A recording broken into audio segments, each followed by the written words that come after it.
Hey, what's up, YouTube? Welcome to Play It Painted Live.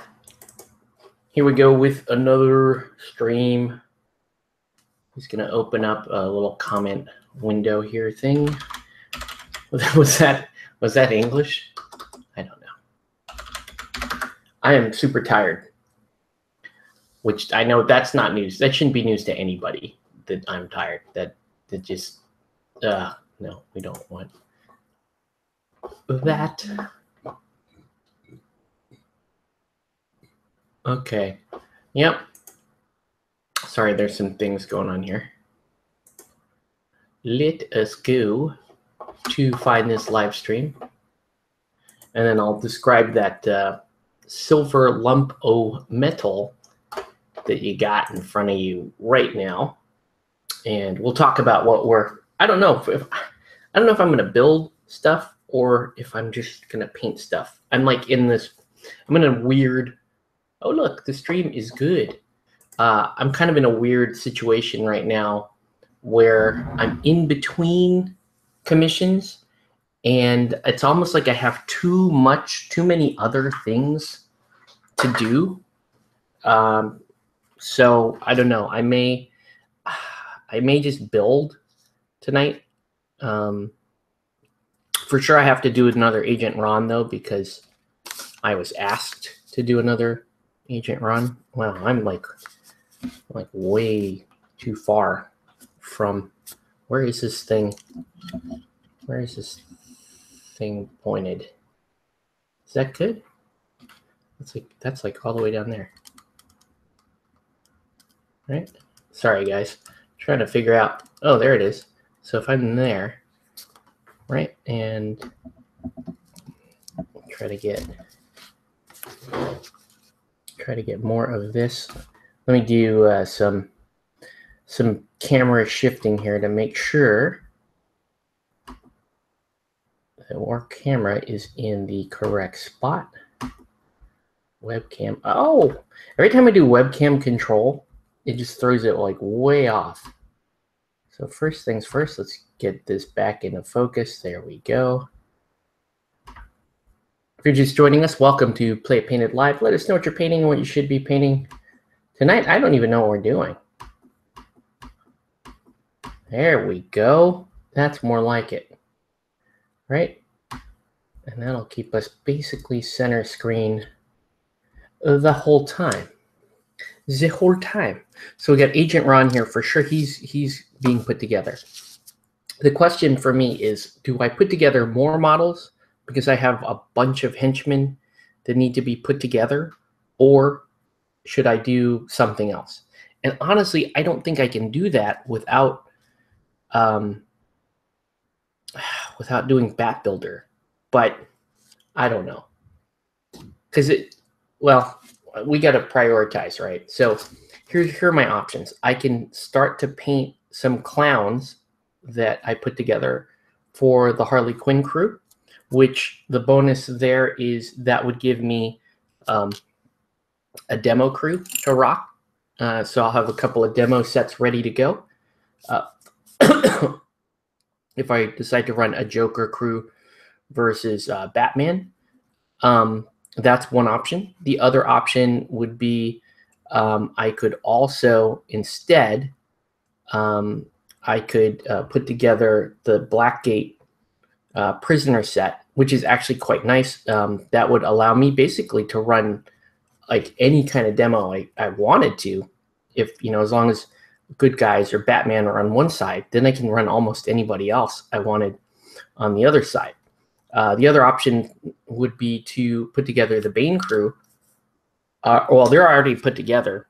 I would paint the Bane crew, and that would give me. So I would also still have stuff that I could run for demo, and I can run a Bane crew if I wanted to. I could run a Bane crew, or I could even you could even run these guys in League of Shadows, which is also kind of cool. So that would expand my League of Shadows. I think, all things considered, probably the most efficient thing to do right now would be to build the Blackgate set with Agent Ron.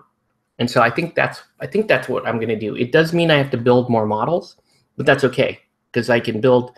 We can just spend tonight building. I don't know how long I'm going to be on anyway. So we'll just build models and then we'll see how far we get with priming and all that stuff. Okay. So I think that's what we're going to do. Even though it seems kind of weird because it means I'm putting more models on my table than I necessarily need to complete. I can do that. The other option is I just spend tonight painting up Agent Ron, which would be okay if super boring. You know, I don't know. Let's chew on that while we build Agent Ron. Okay, so I'm going to put Agent Ron on. Let's put him on this. Let's put him on this style, this cobblestone style base, because why not? He comes in 3 pieces. The baton is, I believe, optional because it's really fiddly and no one will even recognize whether or not it's on. It's just going to break off, in my opinion, so I'm not even going to put it on. Anyways, let's go ahead and start to clip this bad boy. Question 2, where are my clippers? We'll put this away. And get a couple of flat. Agent Ron has some tiny feet. See that? He's a little light in the loafers, man. He is not doing too well.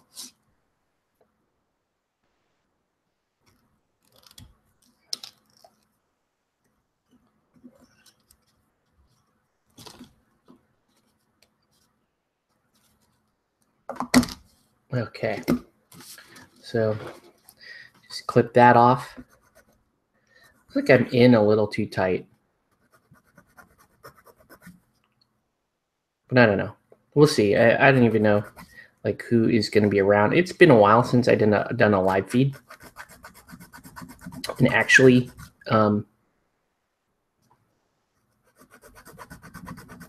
I was working on a battle report video, and I was going to try to finish it tonight. I don't really like it though. Like, it's a lot of time sitting there and editing a battle report. And if I could somehow sum up, like talk through a battle report in 10 minutes or less, I've seen other guys on YouTube do it. And they're really good at it. And I am really terrible at it. So we'll see. Okay, that's a terrible joint. Look at that. Look at that. Hold on. I'm going to have to move the camera back over to where it looks like my hand naturally goes. There we go. In fact, let's take this out just a little bit. There we go. That's going to give me a little more opportunity to stay in frame. But we know I'm still bad at that. So anyway, so with these totally misshapen pegs, I'm just going to file them all the way down.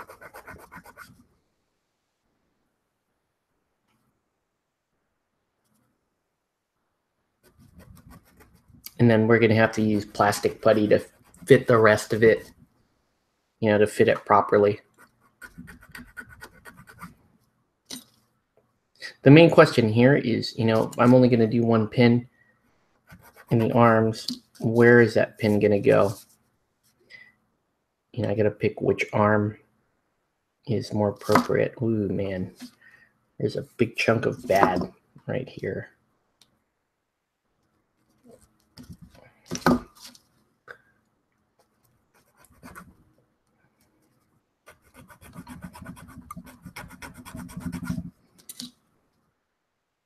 I want that. I got to file that all the way down. It's not bad.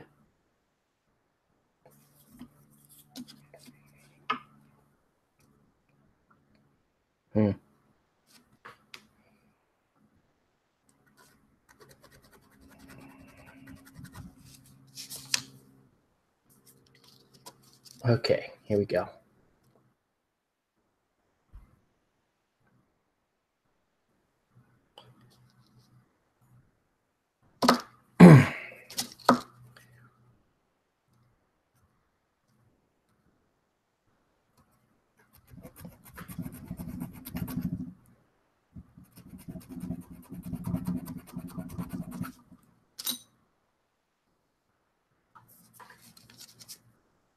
All right, and then let's try. It's just such a messy, look at that. Even this is a mess right there.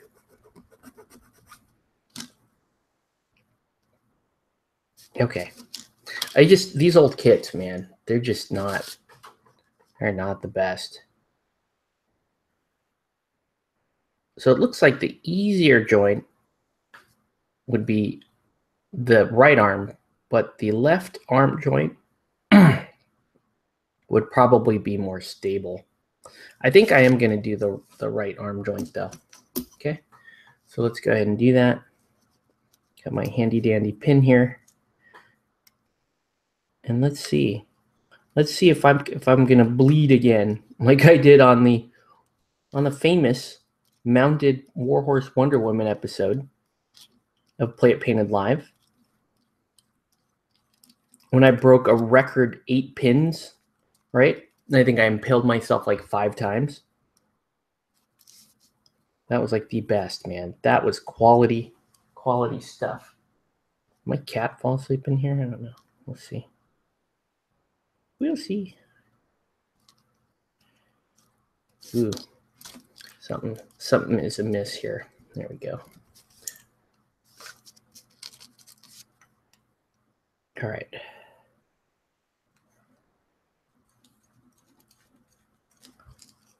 Doesn't seem to be that many people around tonight. That's okay. So I got that hole there. That's going to correspond to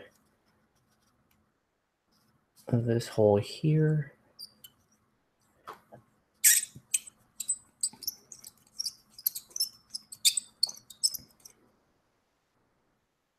Oh, hey, what's up, Darth Torlin?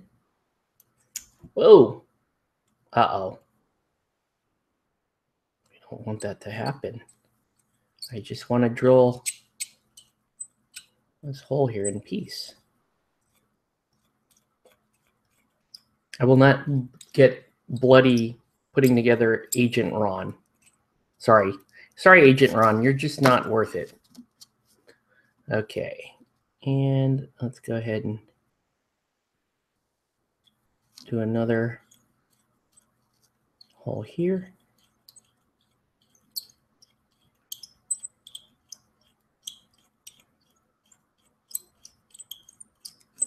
I think I'm just about out of super glue, so I'm going to have to switch to another thing of super glue. I'm also going to need some more pinning material, so let me cut some pins. This is always the sketchy part of the evening. This stuff can fire directly into my skin, but I have devised a new method. Basically, what I do is I hold it there. I hold it here in the painting, the rag that I keep in my lap, and just kind of wrap the whole thing around and let it fire into the rag. So we'll cut a few pins. We're just going to build a few models, I guess. Ugh. That's a big one. And let's see how many models we can build here. I don't know that I, really want to do any painting tonight. I can just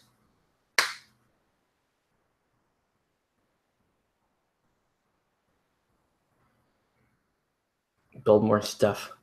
Okay, cool. All right, let's see. I may be out of this. This glue may be done. Probably done. Oh no, I still got glue.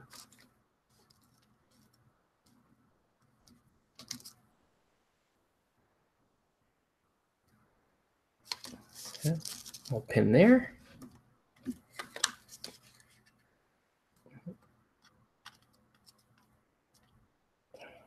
here. Let me drill a little hole here. Where'd the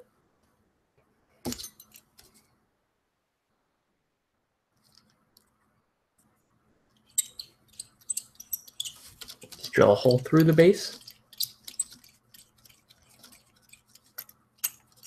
Okay. Okay. And pin there. And you typically, when you're cutting these little rods to make your pins, save the longest one for the feet. There we go. And now let's glue Agent Ron's arms in.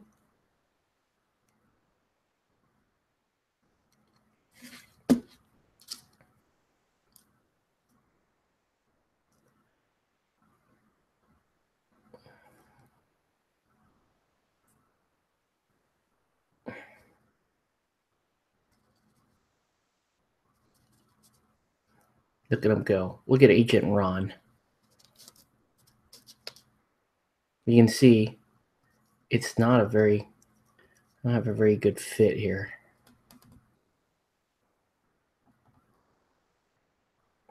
It's just kind of the nature of that model.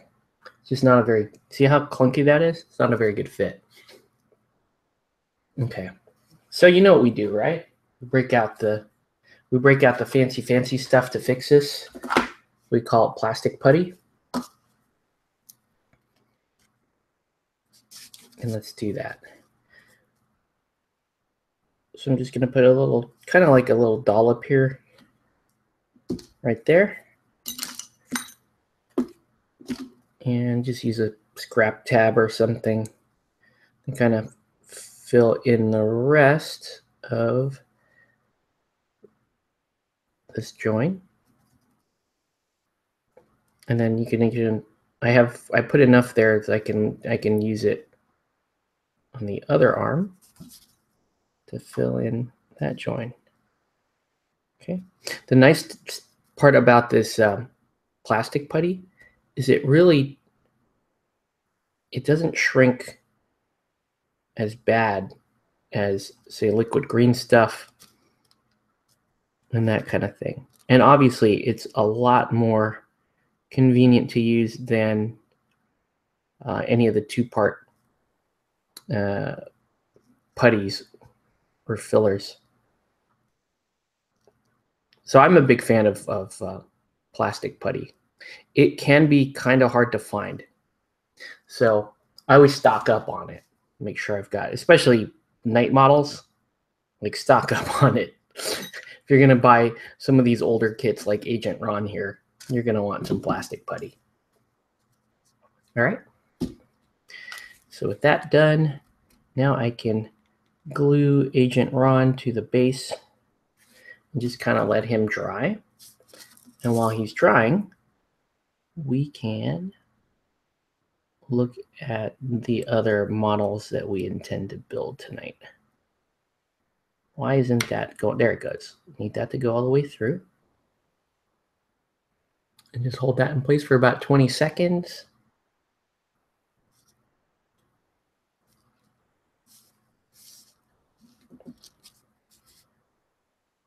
Now there is an advantage to stamping the base reasonably close to the time you built the model, and that is you can set the feet of the model flush with the base, and it looks great. Okay, so let me show you what else I'm going to build here.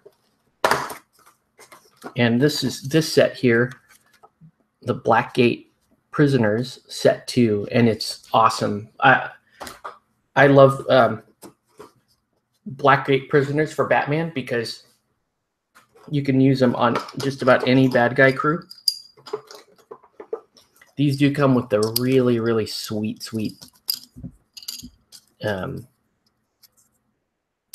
flagstone bases, which I'm tempted to use. I might actually use these just because it'd be kind of rad on the Blackgate stuff.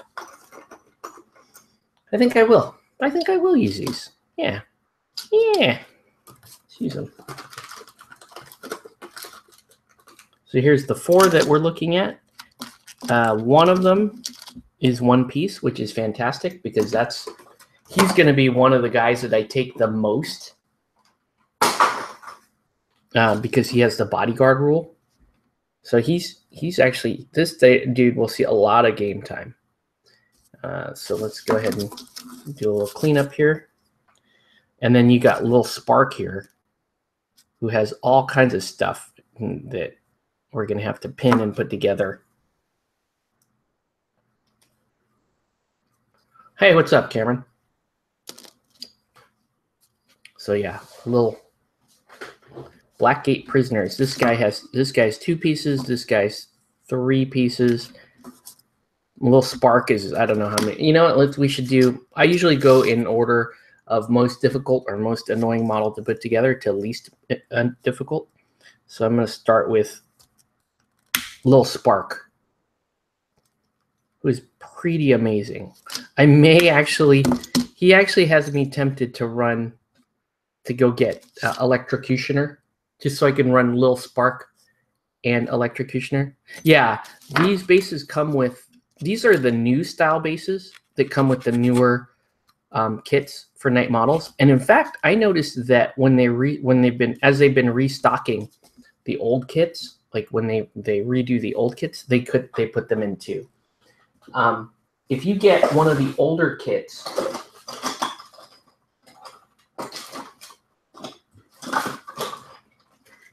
you'll get a base like this, a textured base.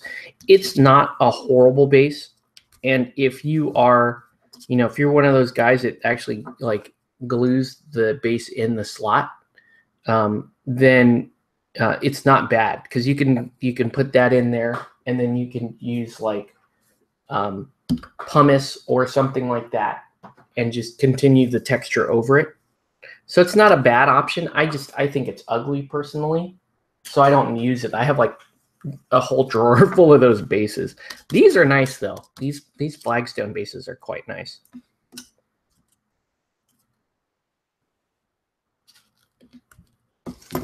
Damn it, I want them. Dude, Batman is a fun game, and they're coming out with a 2nd edition, and they've been teasing some of the stuff that they're doing in 2nd edition. So far, it looks like all of the changes that they've showed so far are really nice. I'm super excited. For one, they're going to inches, so that's a win right there. Because right now playing in centimeters, I think I finally got comfortable playing centimeters, but now, given the choice, I want to use inches because all my widgets, all my other stuff, like my Guild Ball widgets and all that stuff, I can use that in 2nd edition, which is fantastic. Free rule book, which is great. So 2nd edition rules are free. They're also saying that you can still use the existing stat cards in 2nd edition. I mean, this is all good. I think the only caveat to that would be, if they talk about ranges on the old stat cards, you just convert those to inches, and then you're good to go. Like, so for, if they're talking, I think 20 inches I'm sorry, 20 centimeters is 8 inches.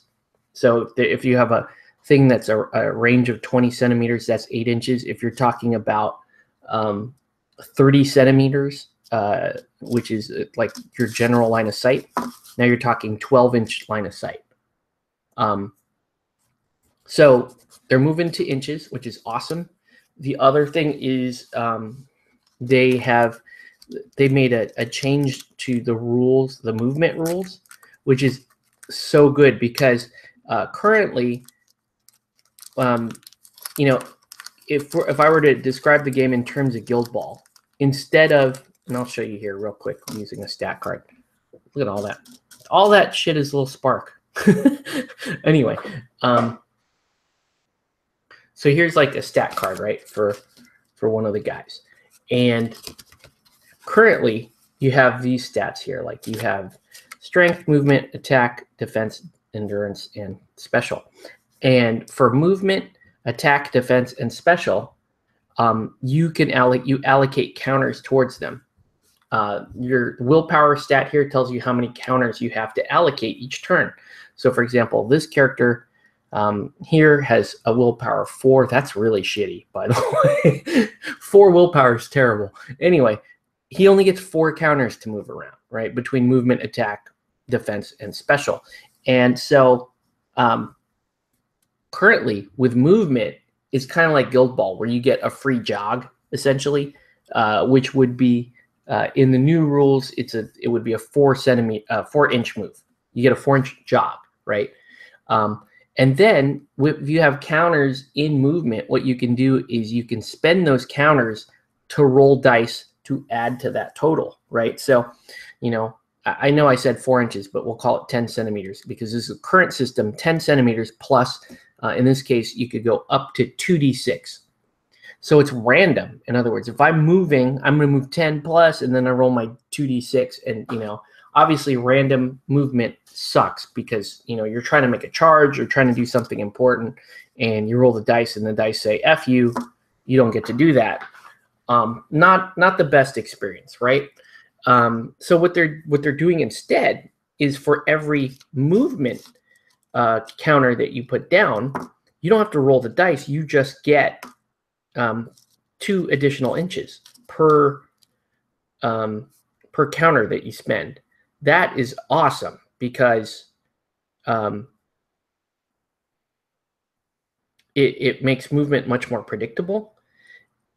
And I think for the most part, that's a slightly above average roll, right? 2 inches. So 2 inches is 2 inches is like 5 centimeters roughly. So that's nice. A little spark. What the hell? Okay, so Little Spark has this. Who the hell has this like life raft thing? Is that Little Spark too? Who knows? Is that? It looks like that is Little Spark. So Little Spark has that. He's holding this deal. So anyways, yeah, pretty stoked on the changes I've seen so far going into 2nd edition. What is that? Like, am I even... What the hell is going on here?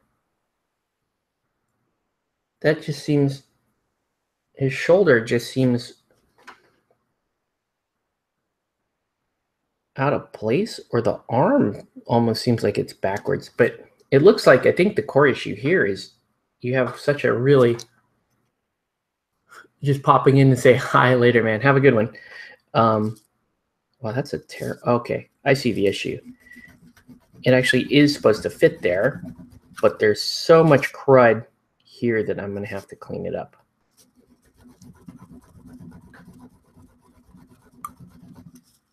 Man, good old Knight Models, right? Am I right? Look at that.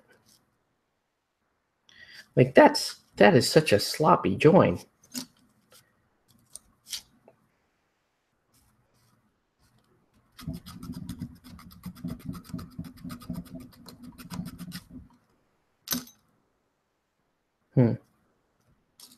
Okay, and then I guess I'll flatten this out just so you can see how it fits.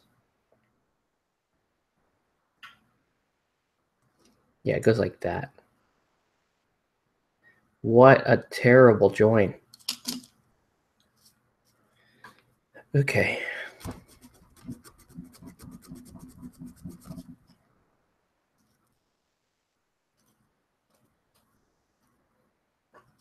Could be in for a more quiet evening tonight.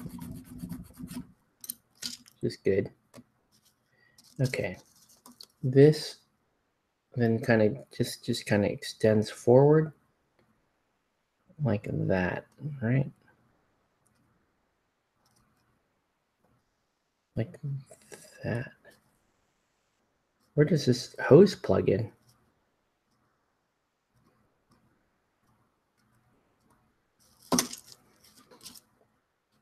So we'll sand that flat.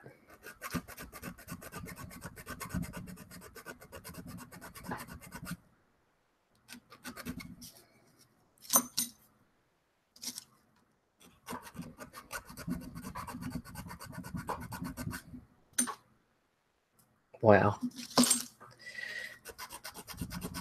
Oh man. Okay. Lil Spark, huh? So Lil Spark has this. Whoa. Has this cool welding hat, and that just sits right there. But again, another awful Knight Miniatures joint. Look at that. So now I have to clean that up too. Oh, Lil Spark. You jerk. Oh man. I think I need. Sometimes it's painful when you're holding a tiny little head like this and it's poking into your fingers. Let's see if I can do this with tweezers. Tweezers is going to help. No, tweezers is just awkward, so I'm going to have to do it this way.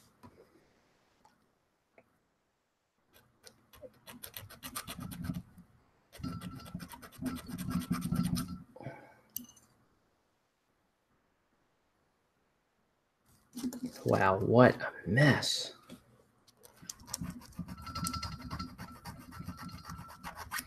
I don't even know. It might be easier just to hold the file still like this. That is really jacked up. I'll run it that way.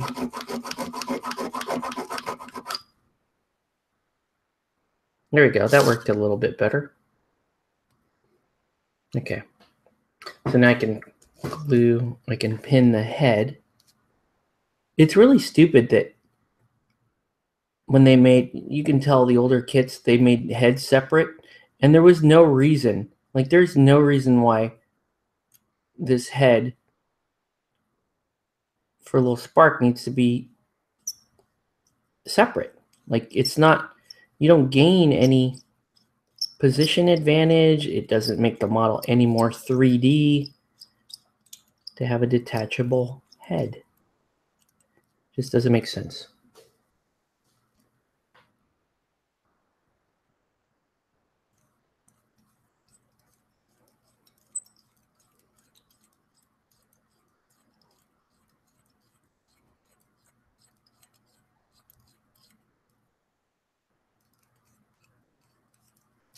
All right, so here we go.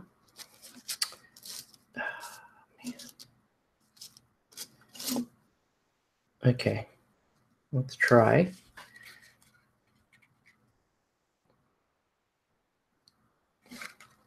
So I'll stick a pin there.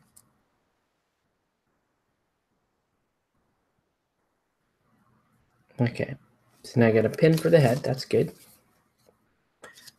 You got 2 arms. This is the, where does this backpack go?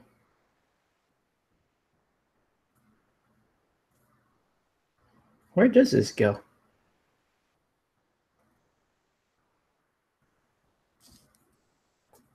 These guys have a, oh, it goes on this guy. This guy has a backpack. Okay, well, that's good. So he's got a backpack. One of these guys have like an oar or anything, or like, oh, yeah, so he's got, like, I don't understand this. Why does he has like a life preserver stuck to his back? That's kind of hilarious. It's cool. I'll give him that. Let's Lurker reporting. What's up, man? What is going down? You gonna play some Batman on the Crowny Town with us? Or Guild Ball or something? Be cool. Let's see.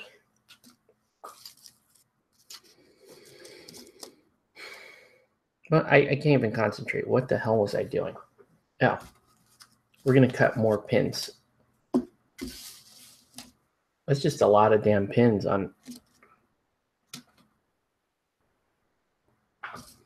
these guys. How are the farmers, man? I don't know. I haven't played them yet. Mark just bought the farmer set. We may be playing a game of Guild Ball tomorrow. We'll see.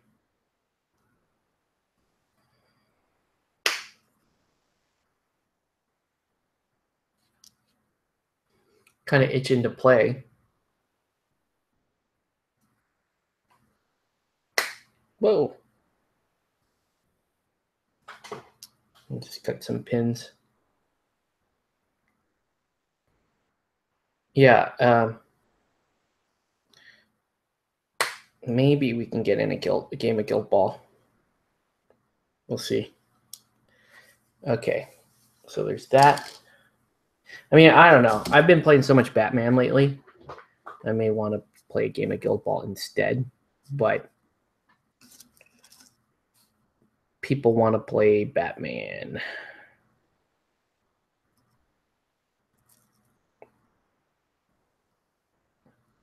Oh, that's how that fits. Okay. So let's oh, hey, what's up, Jamjar34? Welcome to the feed. Just struggling through building some minis here. Let me put a couple pins in each arm.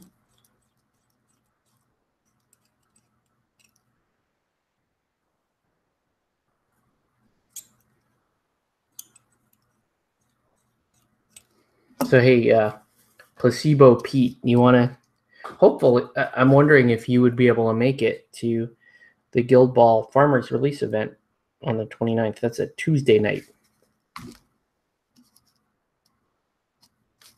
Shoot, I don't even know if I can make it at this point. We'll see. Oh, it'd suck if I couldn't make it, but whatever. Okay, we'll glue that. How does this pin actually? Well, how does this go here? It's like that, right? Okay.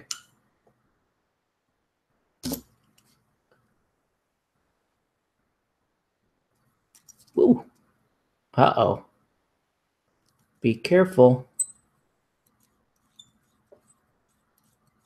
I hate these wedge joints. Because you never get a good solid area to drill. You just get whatever you filed down to yourself, that's what you get. And they're really poorly designed. Just cut the arm straight across. It's easier to put together or pin that way. And I understand that they might be doing these like wedge cuts and all this weird stuff, thinking that maybe you're helping people that don't pin. But the people that don't pin end up, these limbs and stuff pop off anyway, and then they start filling these weird wedge cuts with all the old glue and stuff. Oh, sweet. Yeah, if you could make it, it'd be awesome. Should be some cool farmer swag there.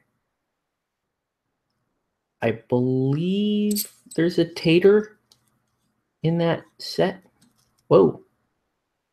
If you have any interest in getting a tater mini.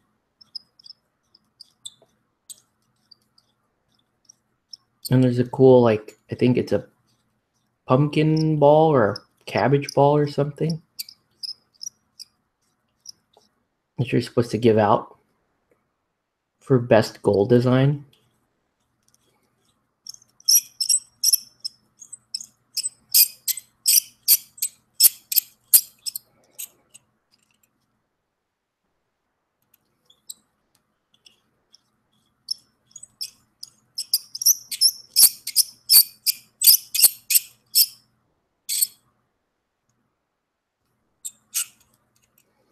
Okay. Kind of interested in the farmers, but I haven't played any tabletop. I hear you. I pre-ordered blacksmiths, so we'll see how those do. Those looked really good. So that's I had thought about the farmers, but then I knew blacksmiths were coming out, so it's like I had to choose between if I wanted to do blacksmith or farmers, and blacksmith won because I think I like their aesthetic a little bit more. I don't know enough about the playstyle to know which one I'd like more.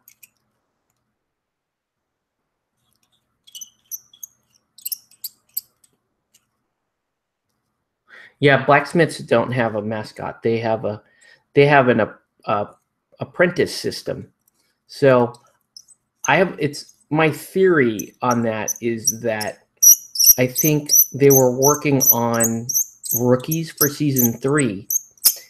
And originally, in my opinion, rookies were supposed to be these kind of lower stat human player models that you slot in instead of your mascot, right? And you may have some specific bonuses. I guess they couldn't implement it for all the teams for some reason. So what I believe they did is they probably they developed it and then with the blacksmiths, and now they're just now I think they just decided, well, we'll just implement it for blacksmiths only.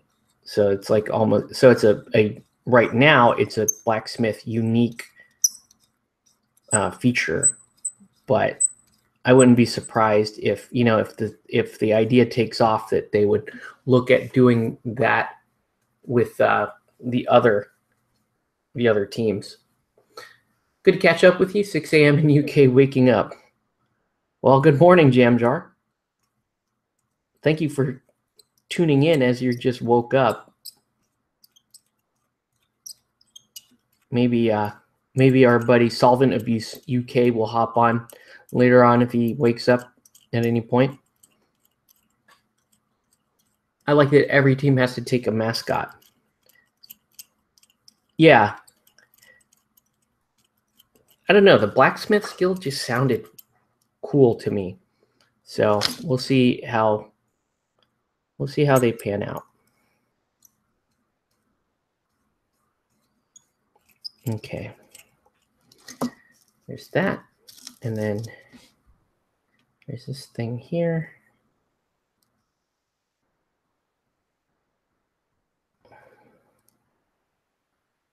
It's like that almost. Trying to figure out where this hole would go. It's like there. Whoa.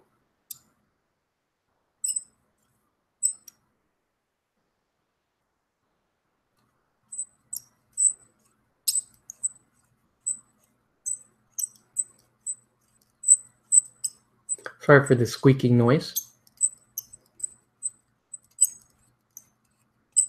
I'm not using my bit driver tonight, obviously.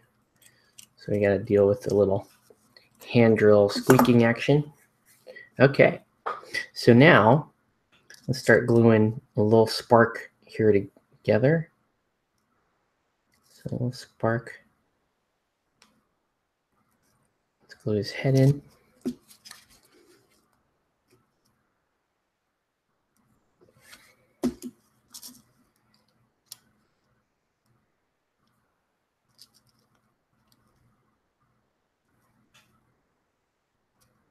So kind of in my rambling news, I've been watching the new Voltron, the newest episodes of Voltron, and getting caught up on the 3rd season.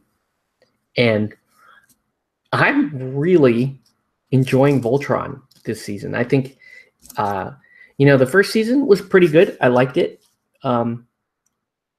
And overall, I'm pretty pleased with it. It's, it's a somewhat straightforward show. Like you can tell it's kind of designed for more of a younger, slightly younger audience. But it's fun overall. I like Rhys Darby as Karan on there. He's a cool character, and how they slightly changed the story a little bit. My favorite thing in season 3 is okay. I won't spoil it then. If you haven't watched season 3, then I won't spoil it. But I'll just put it this way: there's a callback to the original series that I absolutely like flipped my shit over because it was so cool. It was just so cool that because I grew up on the original series. I'm sure you did too, watching that, and you're like wondering, well, what would have happened if they did this, which was more in line with the original story. And they just kind of give you this cool little nod that I liked this season. Yeah, so I'm enjoying that. I'm still bitching about Game of Thrones. I'll try not to do that tonight. If you guys want to hear me bitch about that, though, let me know. I'd be more than happy to do that. But I know some of you guys don't really dig the rants that much, or you may not be in the mood for a rant tonight, and I will totally understand. I will say this though about Game of Thrones. Like, I watch on YouTube. I knew that was going to happen, but I can fix that. On Game of Thrones, on YouTube, I watch a lot of Game of Thrones reviews, like a lot of reviewers, and I think that makes it worse. My experience worse is,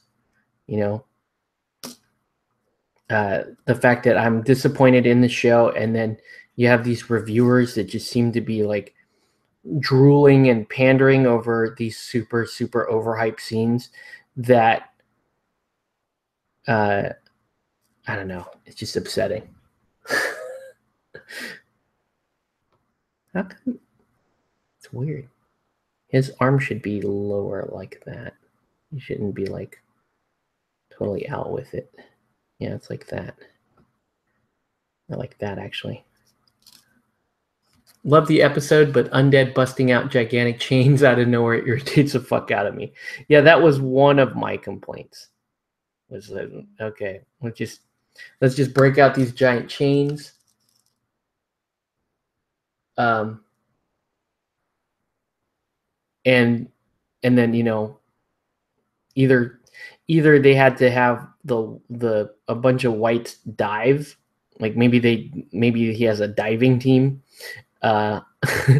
or more likely maybe they all climbed to the bottom and formed like a ladder to get to the other side and get the chains over to the corpse of Viserion. I don't know. It's stuff like that I feel like it's so sloppy. The writing is so sloppy that it's like they no longer care about the integrity of the story or the quality of the storytelling.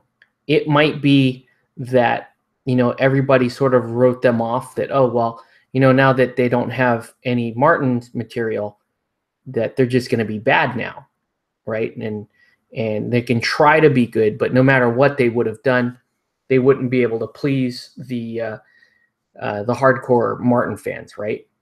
And I'm sure there's some truth to that too. But it almost feels like Is a dragon? Yeah, the dragon. I believe all the dragons are still alive in the books. But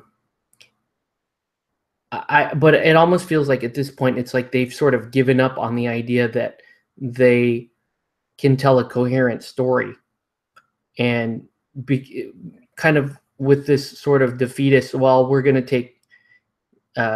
take heat for this anyway. That maybe that was kind of the mindset, like, okay, well, if we're gonna get criticized anyway for all this stuff, they're gonna will always be in the shadow of Martin, yada yada. We might as well just, like, who cares if the story doesn't make sense now? Because we'll never be as good as Martin in the eyes of our fans, and why bother? Why bother trying? Maybe because the stuff that they're doing, in my opinion, is fixed rather easily. It's just like simple oversight stuff. Let me give you an example.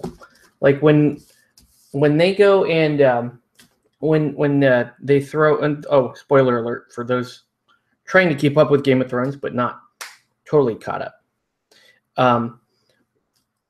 When they go, when the Night King throws the spear at Viserion, right?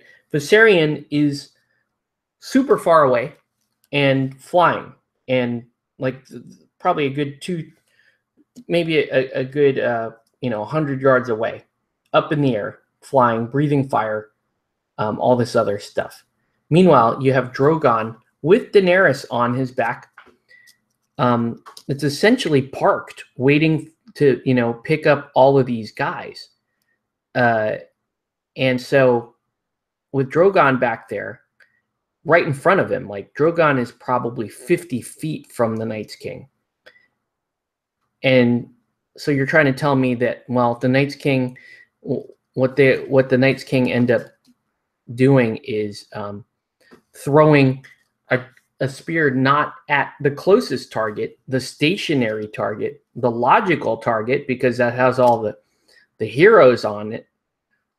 He's going to throw one all the way across the battlefield, essentially, and hit a dragon in midair and just ignore, the danger that's right in front of him, right? There's stuff like that. Like you could have avoided that easily just by saying, well, or just by rendering the scene to where Viserion is the closer target. That's all you had to do, is just put Viserion, like make it so Viserion is happens to be flying closer to the Night's King at the time he decides to throw the spear.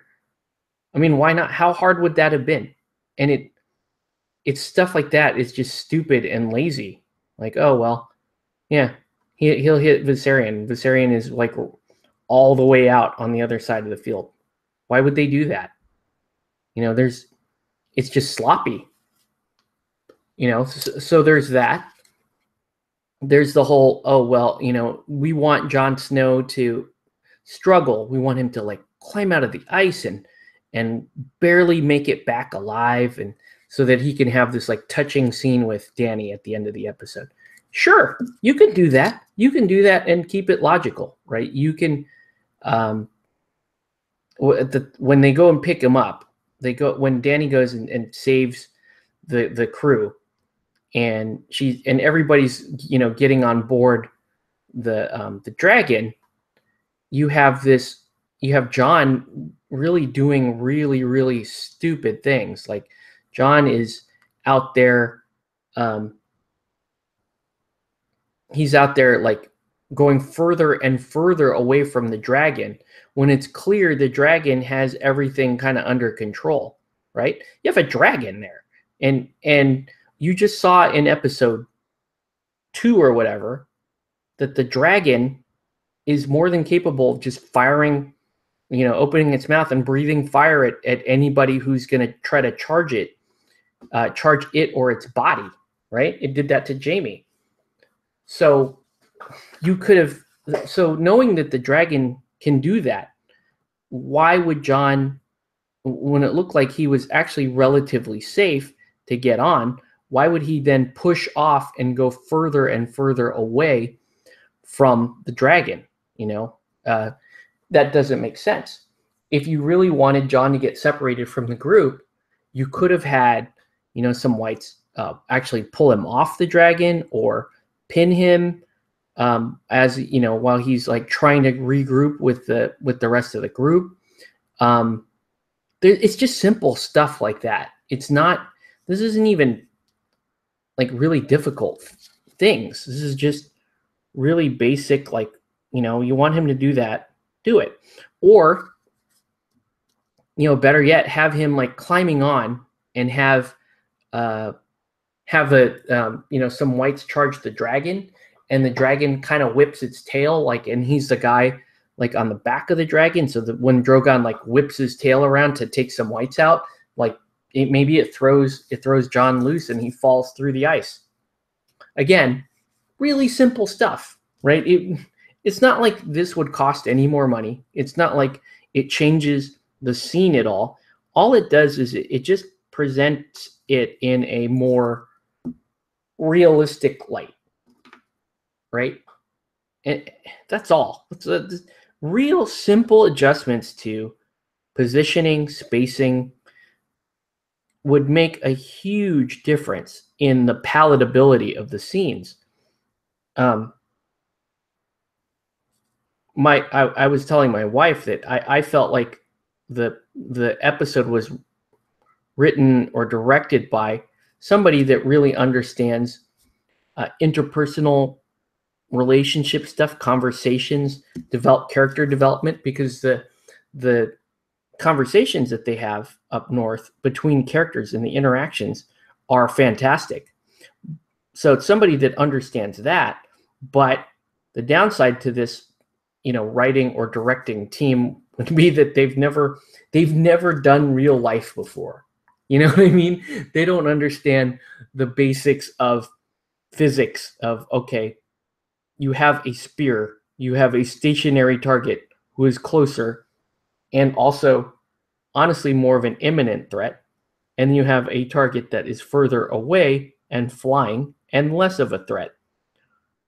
Even in the most flustered, chaotic battle ever, your instinct is still to try to hit the closer target. It is still to try to take out the imminent opponent, which is the closer opponent. So yeah, it's like they couldn't be bothered with trying to understand stuff like that. They couldn't be bothered with working out the details of keeping, that Jon's kind of separation from the team,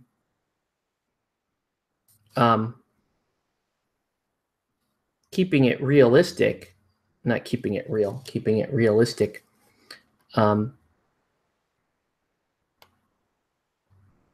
So that the story can continue and you don't lose your suspension of disbelief.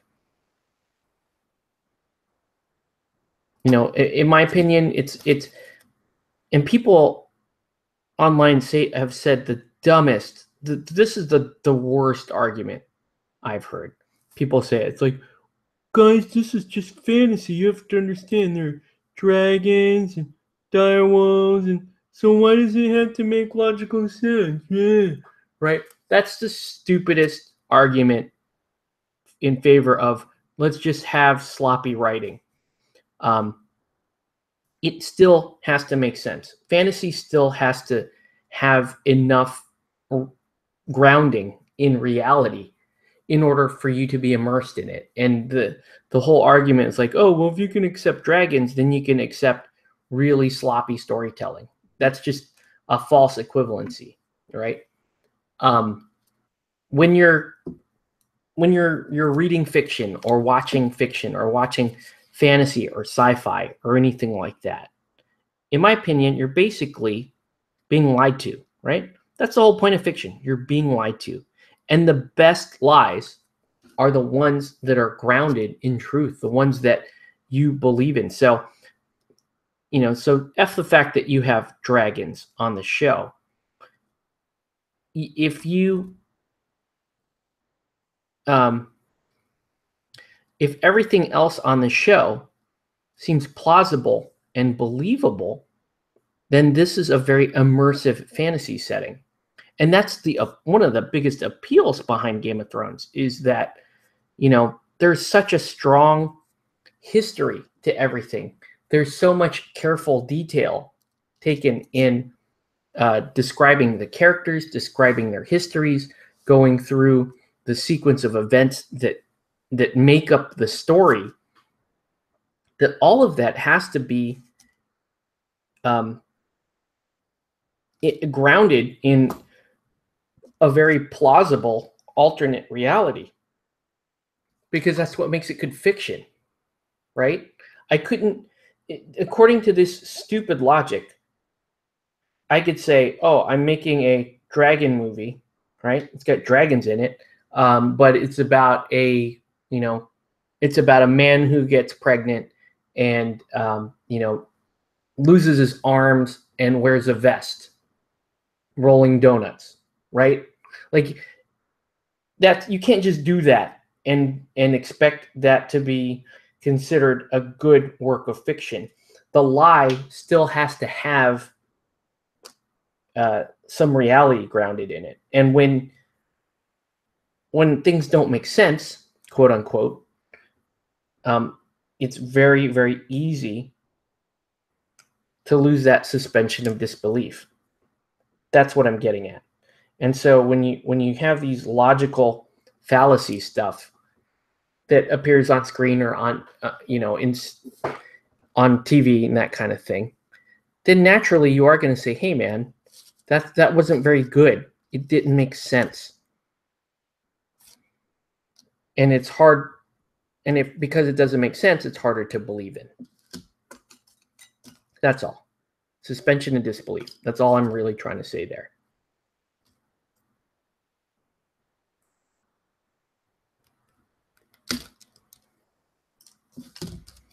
But that whole Benjen thing, that was stupid too. There's no time. Come with me. I can't. I need to run 100 yards the other way and jump into a pile of whites, because that's what I was born to do, right? Benjen has some, I think he has some real like horse, he has some like horse disorder. Like he has some sort of horse neuroses, because he won't give his horse to or have his lend his horse to Mira and Bran. No. They, we're talking about a girl and a paralyzed kid. Nah, you can't have my horse. No, my horse, you got to drag this dude down to the wall. He just basically turns around and fucks off. And he's like, fuck you. You don't get my horse. My horse is important to me. I love my horse. No one shall be on my horse, right? I think he doesn't understand the concept of having more than one person. Gotta go, have a good evening. See you, Jam Jar. He doesn't understand the concept of having more than one person on the horse. Like he doesn't get that. So when it comes up again and he has to give his horse up to Jon Snow, right? Because he already told the crippled kid and the girl that has to drag him around and wipe his ass, like, oh, I'm not giving you my horse. Are you crazy? I'm just gonna go right off this way. They're not gonna get his horse. But Jon Snow, oh yeah, he needs the horse. So anyway, so he gives him the horse, and it's like that scene in Titanic. It's what it reminded me of. It reminded me of the "Don't let go, Jack," and Kate Winslet is there, basically on this floating pile of debris, piece of debris, and there's like enough room for 2, maybe 3 other people to get on there with her. Like she has plenty of room. She could easily put the quote unquote love of her life on that raft with her. But no, she's gonna hold that dude's hand until he freezes to death in the water. Good job. Really, really, really good job. If they had just paid a little bit of attention there and said, oh, let's just make the piece only big enough to fit her on it. Then you wouldn't have people like me that just see that and remember that. Like, it's so bad because that's like one of the things that you remember most about Titanic. You remember the stupid. When you talk about Titanic, and I watched Titanic in the theater because, I don't know. I have bad reasons. Like, the girl I was with wanted to watch it, and I wanted to watch a bunch of people die. So that was my reason for watching Titanic. But I don't even remember watching a bunch of people die in Titanic. I remember specific things, like I might remember, the band that continues to play while the ship is being ripped in half. I might remember something like that. Or I might remember a specific character falling to his doom, that kind of thing. But what I really remember about Titanic are two things, right? Well, three. Well, we'll just say two. Two things.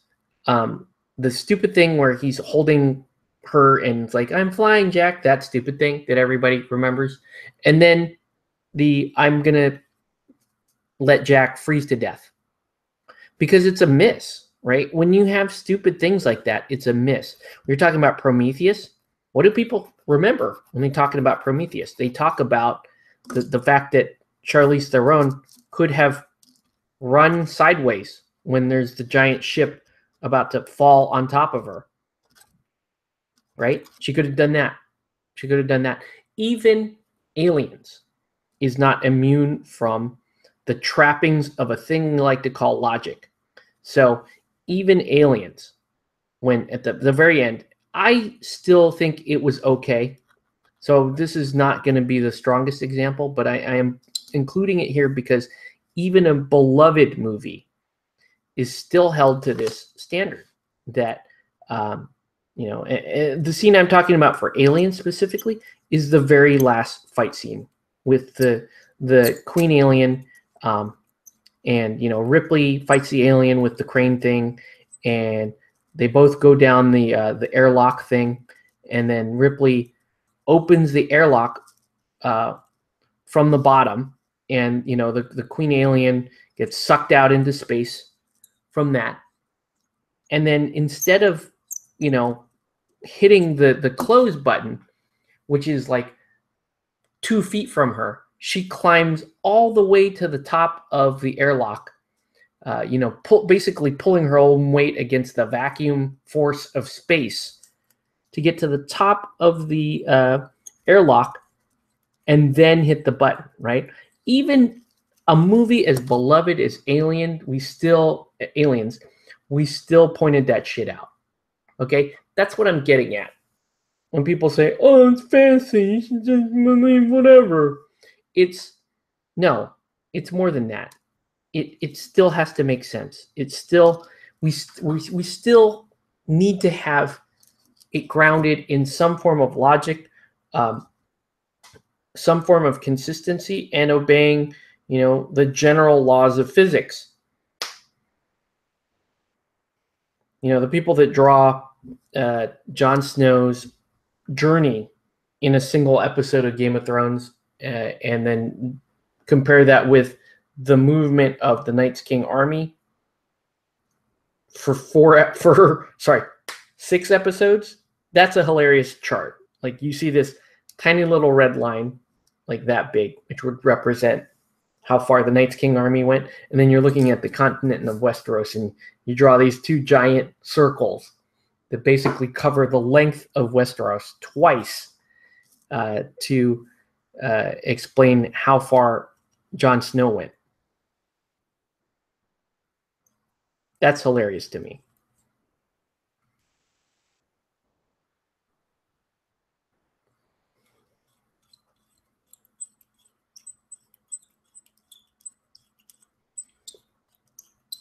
But anyway, the thing is, too, though, I mean, it's true that people are now hating on the show, that there's a number of people that were once super, super hype over the show that are now saying, hey, now we're just too ridiculous. Like, that was too much for even my wife, for example. and she's pretty fanboy when it comes to this show. That should say something. It should say something. The people that try to shout down haters or shout down critics and say you're not allowed to say this, or you're just being a dick, that kind of thing. I'm not down with that. I'm not down with that. You should hold things that you really enjoy, things that you're passionate about. You should be able to hold them to a standard, and you should be able to call them out when they don't meet that standard. That's normal. People are going to do that to you your whole life. What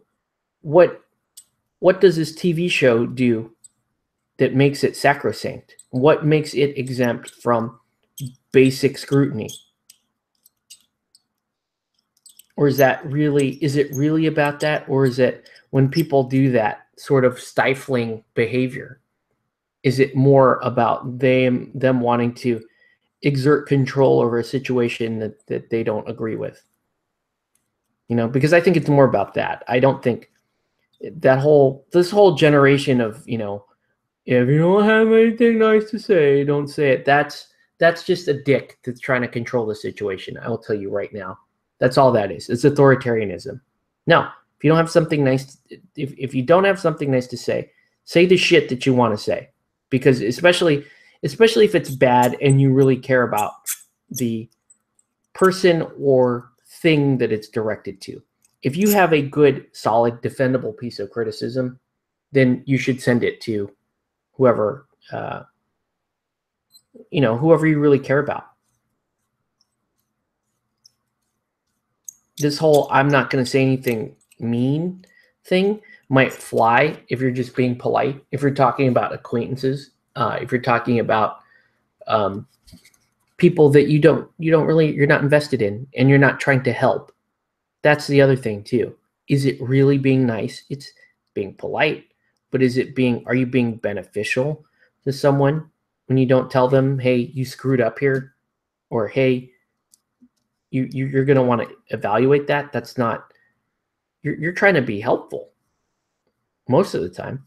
It's not the same thing as just flat out hating it, like hating on people. I'm not saying like walk up to people and tell them that they suck and then have no real way of defending that. I'm not saying that. I'm just saying this whole I'm gonna quell criticism because I don't like to hear it is really selfish, and it's really destructive, if you ask me.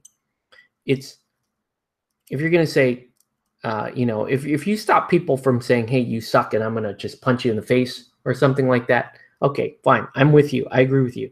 There's nothing constructive going on there. But for people that hear honest criticisms of something, and particularly if it's something that we're both passionate about, right? I'm passionate about miniature gaming. You're passionate about miniature gaming. And we both say something, and I say something like, hey, miniature gaming would be better if we did this, this, and this. And you just didn't like that. You just, I don't like that. I don't like that constructive criticism. And you come out and you go, well, if you don't have anything nice to say, don't say it. Well, you're not doing anyone any good except for yourself. All you're doing is trying to relieve yourself the irritation of having to hear, someone tear into something that you consider sacrosanct or above reproach. And nothing you love should be above reproach. I really mean that. If you really love something, if you really care about something, then you should be able to criticize it, to take it apart, to analyze it, and to be honest about it. You should be able to test ideas. You should be able to do all that kind of stuff, because it only makes your position stronger. And if constructive criticism is received, then it only makes everybody who cares better. Like, I get constructive criticism on this channel. Like, people say, hey, you're out of frame a lot. I didn't like your sound. You should really improve this or this or this, right? I could go, hey, we don't have anything nice to say. Don't they? Like, I could go that route. Or I could be an adult and say, hey, does this person have a point? Because the people who leave me those comments, I appreciate them way more than I can really say, because they're telling me something that if I would just stop like being so touchy about, then maybe I could improve my channel. And when criticism is offered in such a way, that's an incredibly valuable thing, and you shouldn't take that for granted. Do you like my voice? Yeah, we have nothing nice to say. That's just me. That's just me, man.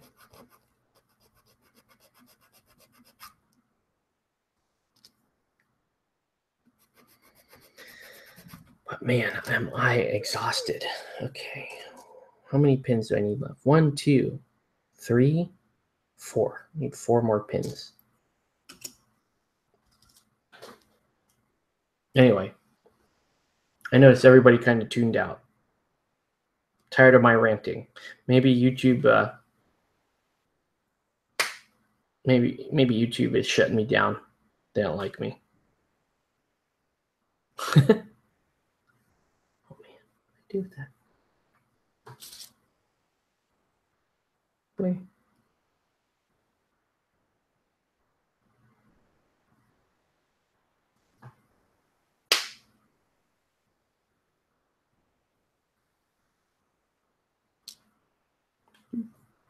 Two. So yeah.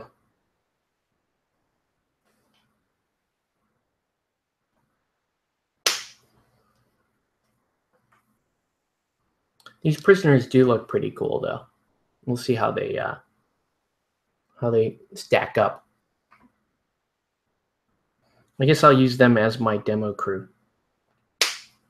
I run prisoners with somebody. Maybe Bane. That might be kind of cool. Then I can run Bane as the,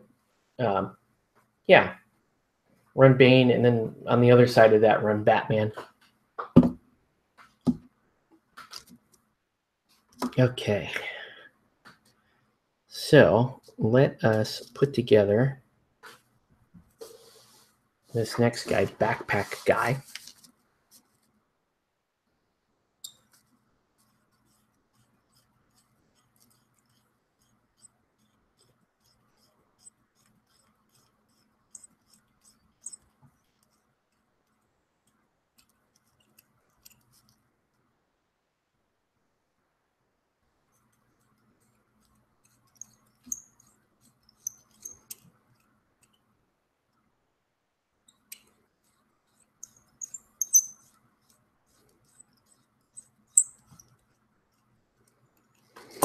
All right.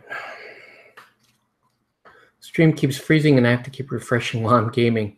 You're missing half of the rants. Good for you for missing half the rant.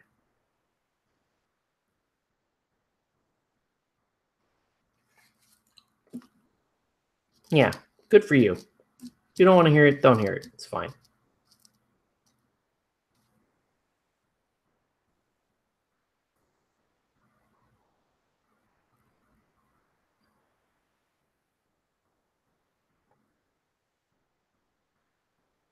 Okay. I did actually have like kind of half a mind to do Twitch tonight, but I got too lazy. I got too tired. Okay. Let us. Like, why does this guy have to have, why does his head have to be separate? There's just no reason for that. It's just uncalled for. Right? What? You could have sculpted that as one piece, even if you had his head kind of tilted to the side. Like, there's no, oh, whatever. Albert T, what's up? Hey, what's up, guys? Hey, Blade Wolf. You guys must have heard that my rant is now over. So now you can tune in and you don't have to deal with You don't have to deal with my BS. Speaking of which, I should say, did you get your Guild Ball games in? I got a game of Guild Ball in the other day. I actually ran a demo game for Andrew, which was pretty awesome. Sounds like he was pretty stoked on it, so I think he is gonna pick up the game. Man.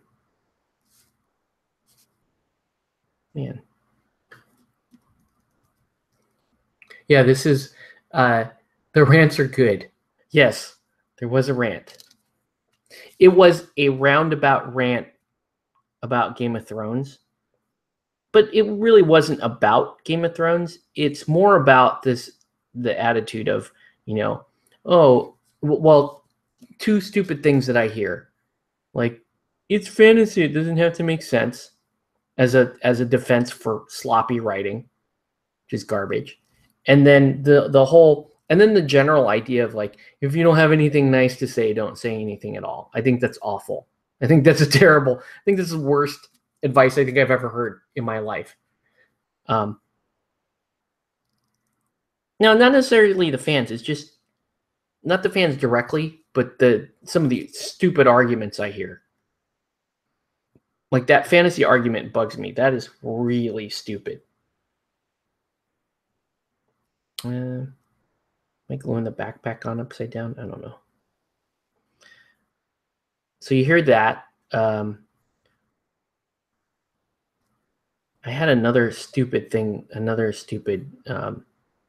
saying that I was going to go after. If you don't have anything nice to say, don't say anything at all. That's a stupid argument. And then and if it's fantasy, it has dragons, so it doesn't have to make sense. That's another really, really stupid argument. I got into an argument with a Game of Thrones reviewer, which I'm so embarrassed about. You should never do that. But this guy, he said it a couple of times on his channel, and finally, it just kind of drove me insane. Well, actually, let me back up and see. We're still going to rant a little bit. We're not going to rant that much, just a little bit. One thing that you hear is, oh, that wasn't the worst episode that I've seen, right? And so I kind of threw it back at him, and I was like, okay, well, if that wasn't the worst episode, in your opinion, what is the worst episode of Game of Thrones, right? What is the worst episode? Because you hear this all the time too, when people make statements like that. Oh, this isn't the best thing, or this isn't the worst thing, right? But in relation to what? And when you challenge somebody on a statement like that, because you think to me, it's just a platitude saying something like that. Oh, isn't that the worst episode of Game of Thrones I've ever seen? If you can't answer definitively and defend a position of, well, if you said season 3, episode 6 was the worst episode of Game of Thrones, if you started browser and then talk of Game of Thrones, I'm not really talking about Game of Thrones, though, Tori. I'm talking about dumb arguments people make when they're defending or attacking the show. This idea that it's not the worst, it's not the best, but they're not providing a frame of reference, and they're not defending what actually is the best or the worst. It's a platitude. It's the only thing you're trying to say is that you're really not making a point. You're just saying, I don't want it to be this. You're not saying it isn't the worst episode. When you say that, all you're really saying is, oh, please don't regard it that way because my reasons. And it's not defensible. If you say it, like I said, if you say it's not the worst episode of Game of Thrones, season X, episode X really is, and here's why, then I'll buy it. I will buy that logic. You will say, okay, well, you defended it. If you say there's that that popular video that people post all the time on the Facebook feed. Watch it. This person says how the United States isn't the best country in the world, right? And you hear the guy's he goes through this whole like self-righteous, really indulgent bullshit diatribe. We did it. We don't like it, right? And every time that comes up, I ask the person who posted it, okay, well, if America isn't the greatest country on earth, what is, right? What is? And if they can answer it, because exactly one person has given me an answer there and defended it. And I was like, cool, good for you. Good. You actually provided a frame of reference, because the rest of this shit is just complaining for no end. You know, if I come out and say season 7, episode 6 is the worst episode of Game of Thrones that in my opinion and what I've seen, I will defend that answer. I'm not saying that it is. It might be. To me, it might be. But I'm not definitively saying that. So when you come out and say it's not the worst, well, provide a frame of reference and defend your answer. That's all. Because that's just a platitude. You're not even making a statement when you say that. All you're trying to do is soften a blow. If you say that and you don't actually provide a frame of reference and you have no defensible answer there, you haven't said anything at all, and you're not adding anything to the conversation, right? So you get that. That was another kind of dumb thing that I hear. Not the worst. Well, okay. Well, defend that. What is the worst? And provide your reasoning why. The other thing is that the other thing that I heard was, sure, the writing might be bad, but that doesn't mean that the quality of the show has dropped. That is the dumbest thing I've heard. And this guy said it on his channel twice. He said it on his channel twice. I will defend it to the death that the show has not dropped in quality, even though the writing is bad. And so me being a jerk and a troll, here's what I put. Here's how I responded to his video. I said, oh, yeah, so I took your Porsche and I replaced the engine with a Pinto's engine. But overall, the quality hasn't dropped because you still have the leather seats. You still have the Porsche styling. You still have mag wheels. So you see what I'm saying? You can't, it's such a stupid argument to say, if you said that the writing, if you actually agree that the writing of the show has dipped, but you maintain that the quality has not dropped, I don't even know what you're saying.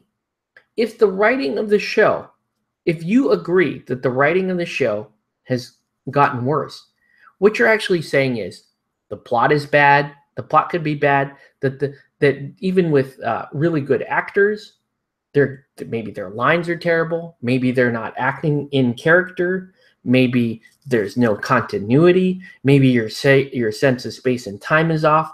You're saying that you can do all of those things by having crappy writing and the quality of the show remains unaffected. I call bullshit.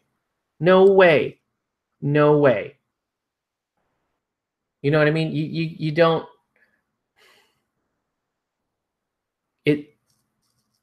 That would be like, severing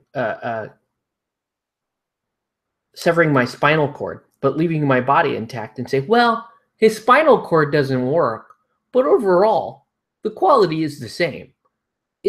That is the dumbest thing. That is not a good argument.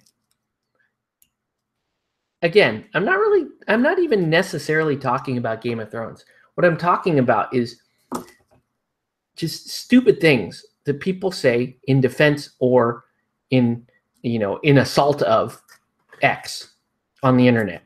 I like my fandom. You like my fandom. We're going to argue about my fandom, and I'm going to say something stupid. That's all I'm saying, right? Tastes great, less filling. Exactly. So, I don't know. Writing is integral to the show. Writing is integral to the show. So that's the same thing as saying, oh, well, the director is awful. But overall, It doesn't. It's like what? What? I don't know. I don't know.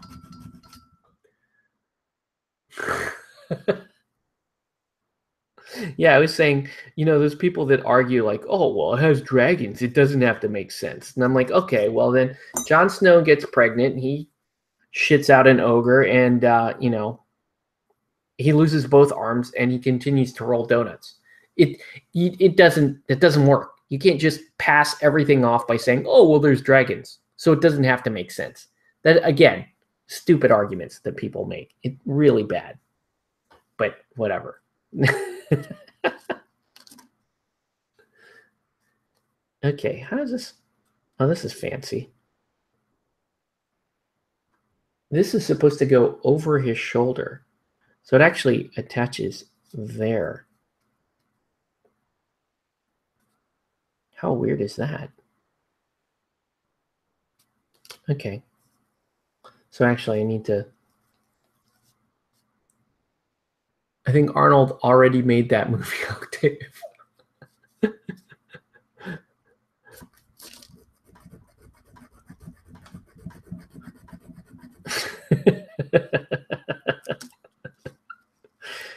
Oh man, I don't know. I do think it's a little pathetic that I get into these debates on the internet. I'll just tell you right now, man. I don't care. It's true. I do care, actually. I'm depressed a little bit. Why do I care that much? I honestly stopped. Like, I was such a huge fan of the show come season 3. I was just so big into it. I loved it, right? The first 3 seasons, loved it. Season 4, my favorite episode of the entire series is season 4, episode 9, right? Watchers on the Wall. Oh my God, I love that episode. That episode was so damn good. I know everybody likes Battle of the Bastards, like the big fight, Battle of the Bastards, or they like, even episode 2 this season, the was it 2 or 3? I forget. Field of Fire. Everyone really likes that. The loot train battle. And it's cool. Yeah. If you like those, cool. For me, I think Watchers of the Wall is a better, I enjoyed it more. It was a skirmish type battle, and it just was, it wasn't pitched battle. It was a raid.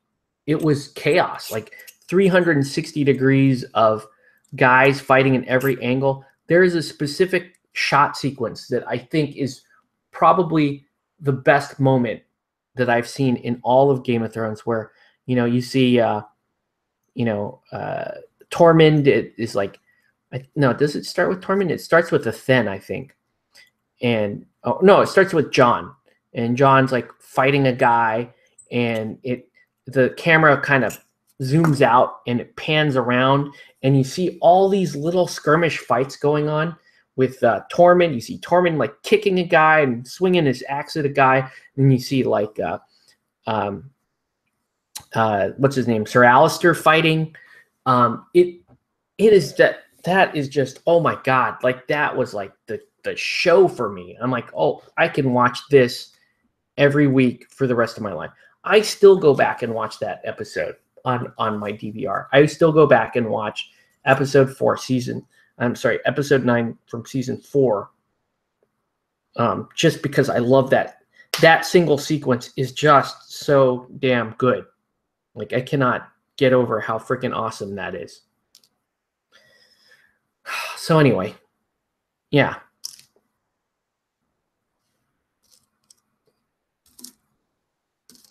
The pitch battles are, like I said, pitch battles are cool. But for me, it's going to be that.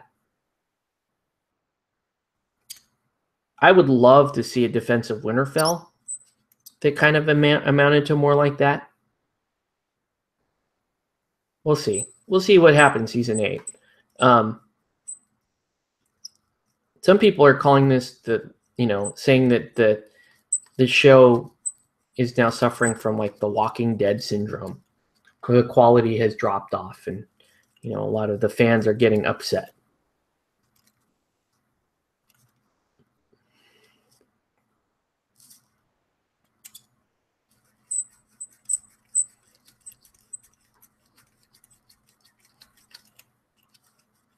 We'll see. Okay. In other news, Batman, still cool. Really excited about the second edition changes. All the changes that they've teased so far are awesome. Like, I am down. That going to inches, yes, please. No more random movement, yes, love that.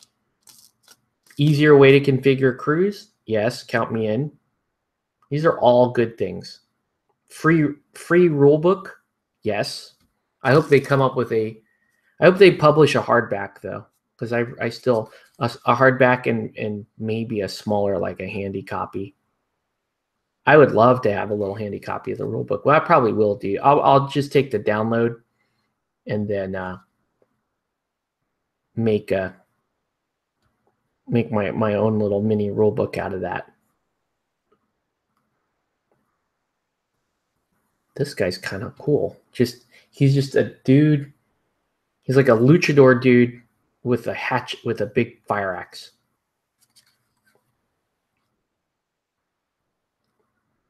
That is quite cool.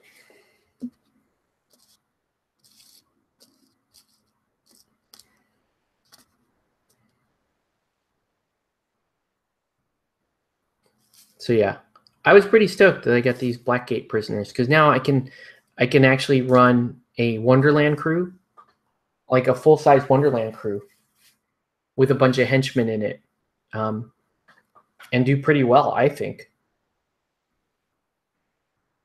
The Wonderland crew is like 198 rep, right? And these 4 guys combined are like another 100 rep. So if I wanted to, if I so chose, I could run the Wonderland crew. I can run all 4 of these guys, and then I can run, like, say, a 50-point free agent. Like, I could run a really cool 50-point free agent, like animated Catwoman. If I could run animated Harley with this crew, oh my god. I might actually consider running that more than Secret Six. Nah, I love my Secret Six. I love them too much. Secret Six is amazing.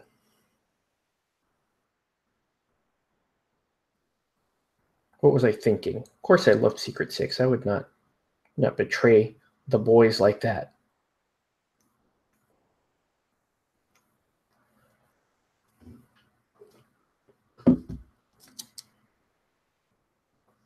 Here's what I hate about the old kits. You see how the feet are just so rounded? They did that because the tab goes in, and you need actually a little bit of space between the feet and the tab when you're going into those texture bases. It's just really annoying to have to file these all, to file that all flat.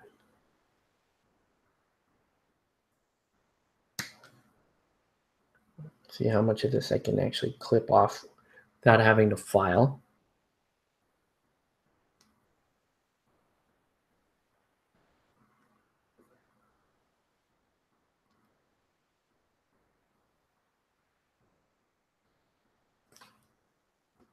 We are talking about doing a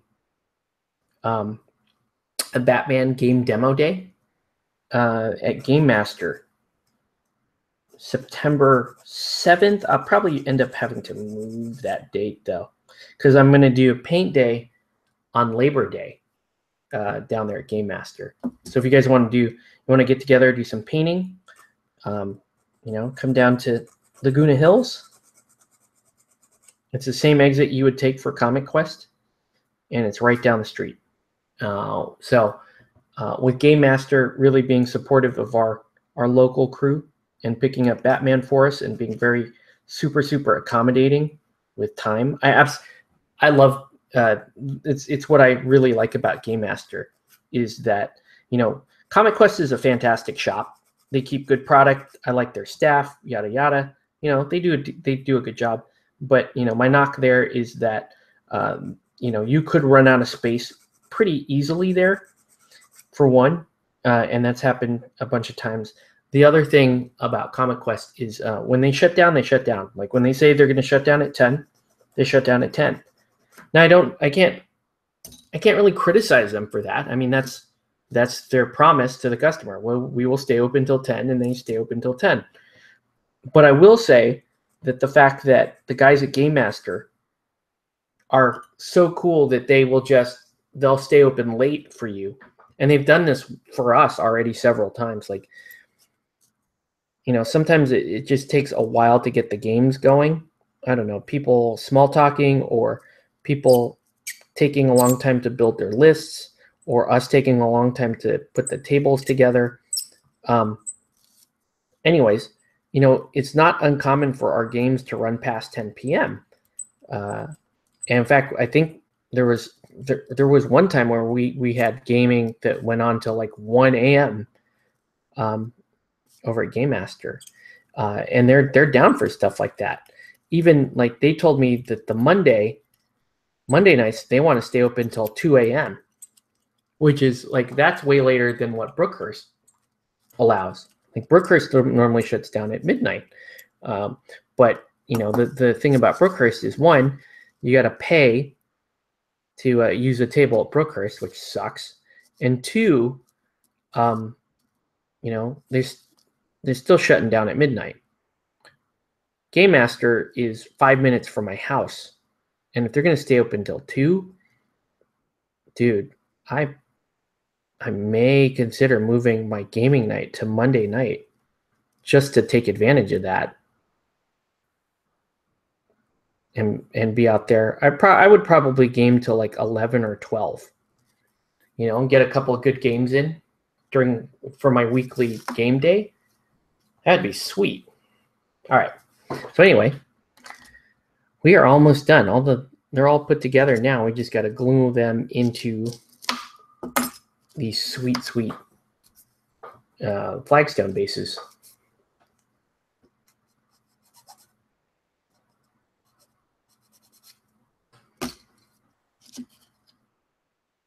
Starting with the main man.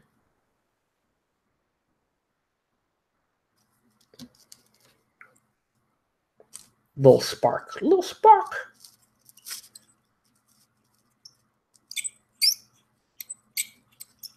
This is a cool set. It's just 4 henchmen. So you can't actually run just Blackgate prisoners by themselves.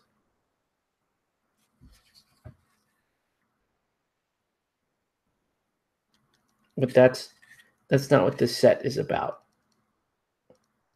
Oh man, I think I may finally be out of glue here. Okay, well, you served well. Time to open another package of glue.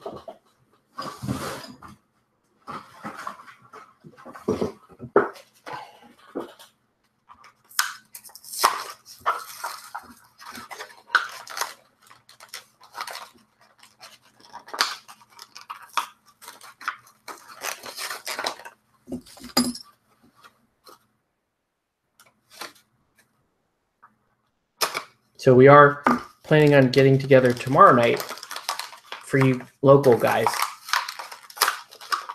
We're planning to get together tomorrow night and play some Batman and some Guild Ball. If you are interested in coming down, it'd be way awesome. All right.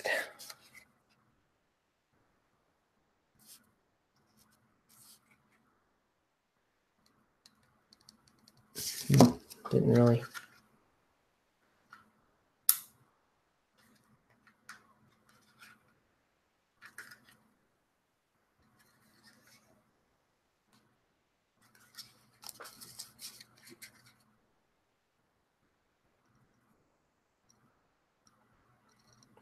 I thought this thing punctures itself.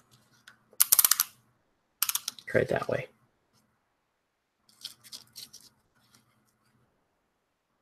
There we go.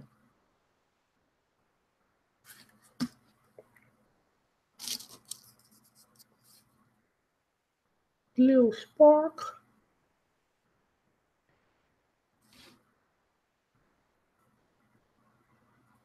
I have my doubts that this is actually a good henchman. It's a really cool henchman. Like, he's probably one of the coolest looking henchmen in the game. But I don't know if he's actually any good.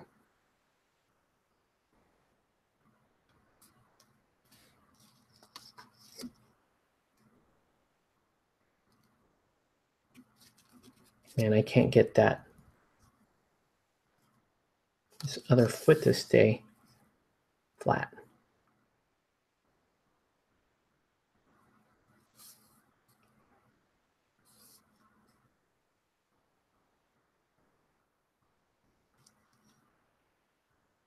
Ah, man. Oh, knew that was coming. I'm trying to bend the foot a little too. Whoa! Got a little too zealous there. Wow. Made a big mess. Hold on. I can fix that. He's got to wear it. Okay. Oh, man. Ugh. This glue is really good and really bad at. Okay.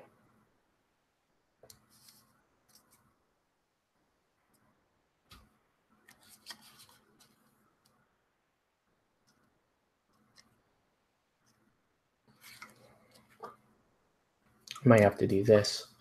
Use a little zip kicker there to help keep his foot down. Looks like that's going to work.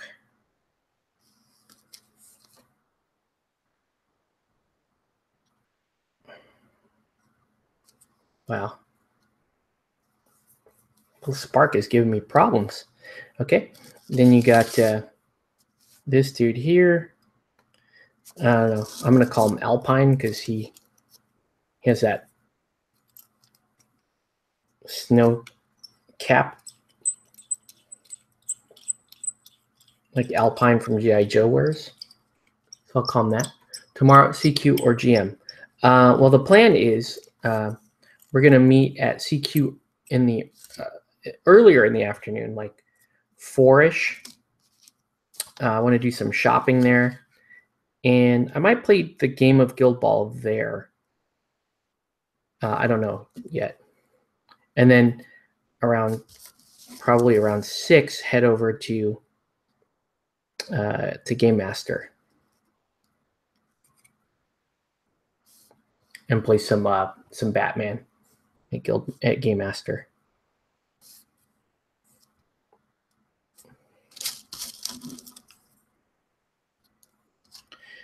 This guy's cool. We'll call him Luchador. He's like the fireman, the Luchador fireman guy. I don't know how to say fireman in Espanol. But he has that cool Luchador mask on.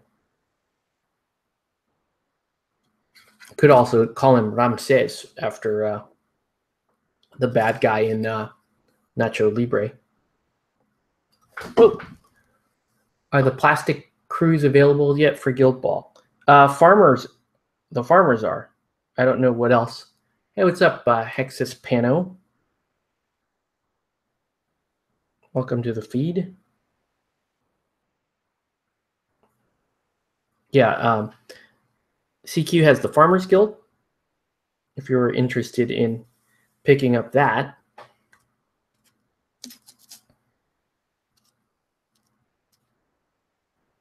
This guy's got, like, he's leaning forward. I guess it works. It looks kind of cool. I mean, it's balanced. So what do you think of the new Star Wars Legion game? I think it will compete with GW's 40K. That's a good question. I will tell you, like, me personally, I don't have any interest in that game or 40K. They're just too big scale. I don't really want to play that. And if I'm being totally honest with you, those aren't properties that I'm currently interested in. Not interested in Star Wars thematic stuff. Not interested in the the GW their 40K universe. Do I think that it will compete? It's really going to depend on how well they're going to support that game. I think with 40K 8th edition seemed to be sort of lightning in a bottle for a lot of people. A lot of like longtime GW critics have come back and embraced the game and say good things about it, and they're re-energized to play 40K. And that's cool, and I can appreciate that for what it is. I'm just, me personally, I'm done with that universe. There's nothing else that it can offer me that I would find entertaining. But the question is about whether or not Star Wars Legion can compete with it. Yeah, I think Star Wars Legion can compete with it for a couple of reasons. One, IP much more recognizable. And two, they've already kind of proven that they have the ability, that Star Wars as a property has the ability to topple GW. With X-Wing climbing into the top 1 or 2 spot and really kind of jostling for position with the GW games. That to me is proof that if they want to go head to head in the same genre, that same sci-fi larger scale war game, that they can do it. And Star Wars is a fantastic property to go in on a large scale war game. I feel the opposite about A Song of Ice and Fire. I feel like, I know that the Cool Mini, that Kickstarter campaign topped out at like 1.5 million, which is fantastic for them.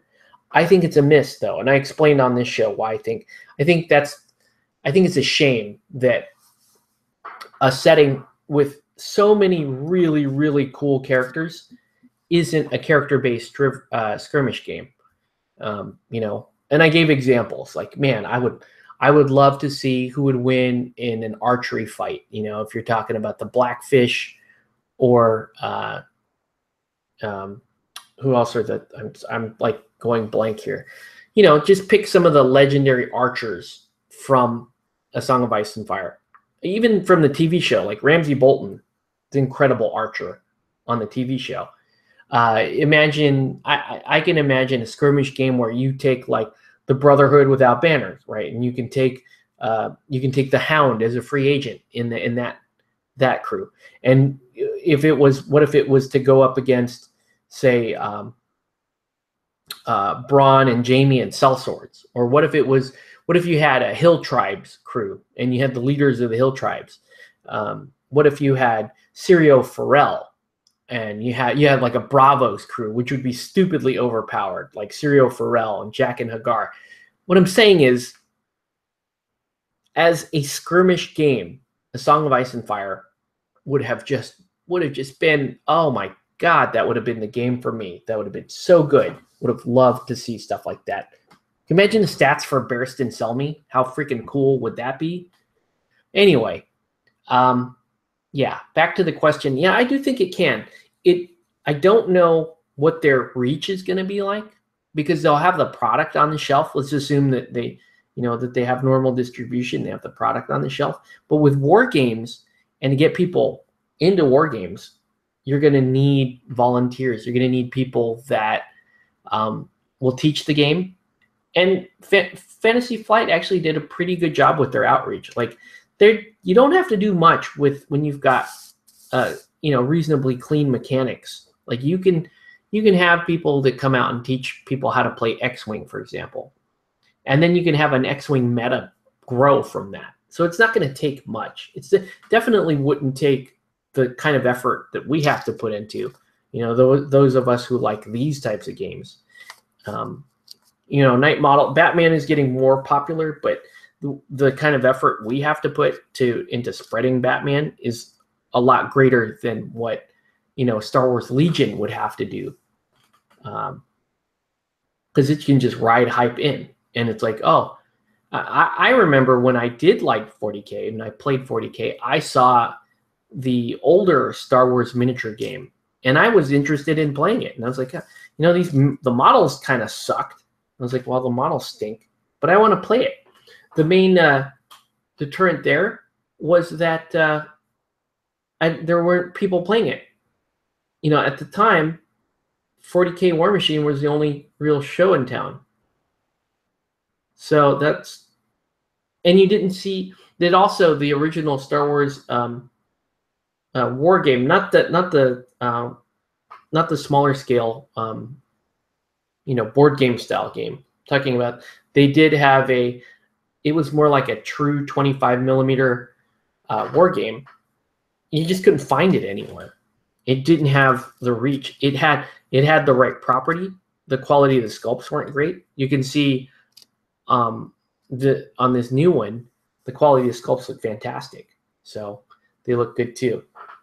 Lol, I still have a bunch of those Star Wars miniatures with the cards. Yeah.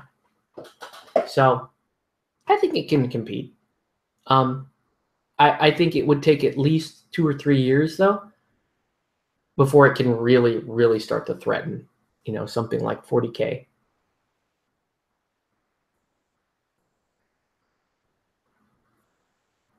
I have a hard time imagining a miniatures world where 40K and Games Workshop aren't top dog. I would love to see it personally because I think it's good for the whole industry. Even people who like Games Workshop should be in favor of that because it would force everyone to make better and better product. So anyway, yeah, so it's past 11. And these guys are built. I should prime them, but I'll be honest with you, I'm so tired. I'm not going to do it. I'll prime these later and paint them, but they look really cool. I'm excited to try them out. So a little Spark and the crew. I have to paint this Agent Ron for Nelson. He wants an Agent Ron. So anyways, I'm exhausted. So that is going to do it for this video. Have a good night, guys. I'll turn on the camera again a little bit later this week. For those of you who are local, yeah, let me know if you want or are interested in meeting up tomorrow for some gaming. All right. Have a good night, and we'll catch you on the next one.